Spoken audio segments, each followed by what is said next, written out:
তো এটা হলো রাজার পরিবারের সদস্যের কথা। তাহলে কি আমরা বলতে পারি যারা বলবে আদিবাসী তারা হলো ভিনদেশী? এটা কেন বলছি?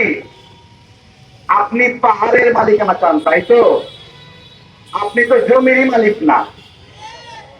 আপনার জমি আপনার রাজাই খায়, জমিদারে খায়। কি তাই খায় না? কি পাহাড়ের নাগরিকদের জমির মালিকানা আছে? নাই। কে খায়? রাজাই খায়। সুতরাং পাহাড়ের নাগরিকদেরকে বলবো, পাহাড়ের মালিকানা নেওয়ার আগে আপনার ঘরের মালিকানা আগে জমিদারের কাছ থেকে বুঝে নেন।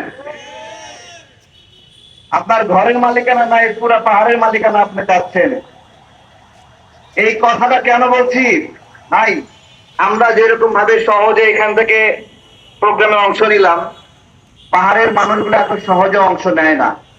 পাহাড়ে একটা সুবিধা ছিল, কোথার সুবিধা? তো অনেকে এটা নিয়ে ব্যঙ্গ করতো, আমি কখনো ব্যঙ্গ করিনি। কারণ তার ঘরের চালের যে অবস্থা, তার পানি আনতে যেতে যে সমস্যা, চিকিৎসা পেতে যে সমস্যা, সবকিছু মিলিয়ে সেখানে যে বঞ্চিত জীবনযাপন, সেইটা নিয়ে আমরা কটাক্ষ করতে পারি না। এটা একটা অনেক কষ্টের বিষয়। সেইখানে সন্তানরা শিক্ষিত হবে, লেখাপড়া করবে, তাদের জীবন মান উন্নত করবে, এর তাদের অধিকার। এটা শুধুমাত্র পাহাড়ের বিভিন্ন জাতিগোষ্ঠীর অধিকার না, অবাঙালিদের অধিকার না। অবস্থায় পাহাড়ের মানুষদের কাছে জুলুম করে, তাদের আয়ের কোনো পথ নাই, তাদের আয়ের পথ পাহাড়ের মানুষদেরকে অপহরণ করা, পাহাড়ের মানুষদেরকে ব্ল্যাকমেইল করা। সুতরাং এই মানুষগুলোকে আমাদের রক্ষা করতে হবে। পাহাড়ের যত জাতিগোষ্ঠী আছে সব মানুষকে রক্ষা করতে হবে, বাঙালি অবাঙালি সবাইকে রক্ষা করার জন্য কি করতে হবে? সোজা কথা, আপনি আলোতে আসবেন না, অন্ধকারে সংগঠন আমরা চালাতে দেব না। কোন অন্ধকারে সংগঠন চালাতে পারবেন না। এইখানে রাষ্ট্র কি দেউলিয়া হয়ে গেছে নাকি যে এনজিও গুলো যায় পড়াশোনা করাতে হবে? রাষ্ট্র কি বিলুপ্ত হয়ে গেছে এনজিও কে ওখানে গিয়ে খাওয়াতে হবে? এই সকল এনজিওর কার্যক্রম বন্ধ করতে হবে।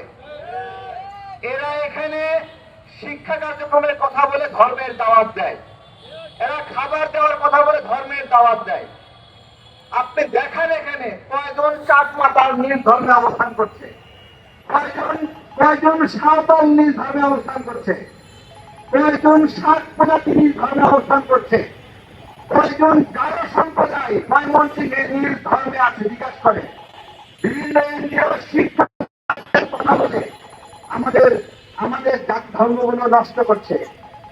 কিন্তু এই বিদেশি নতুন একটা শব্দ আমদানি করছে আদিবাসী, তা দিয়ে এখানের মানুষগুলোর মতো অশান্তি সৃষ্টি করতে চায়। এবং এই এনজিও গুলোর গুরু হলো ডক্টর ইউনূস। ডক্টর ইউনূসের সময়ে সরকারি ভাবে বিভিন্ন মসজিদ, বইপত্র বিভিন্ন জায়গায় এই আদিবাসী শব্দ যুক্ত করে বাঙালি এবং পাহাড়ির মধ্যে একটা বিভেদ তৈরি করার চেষ্টা করেছে।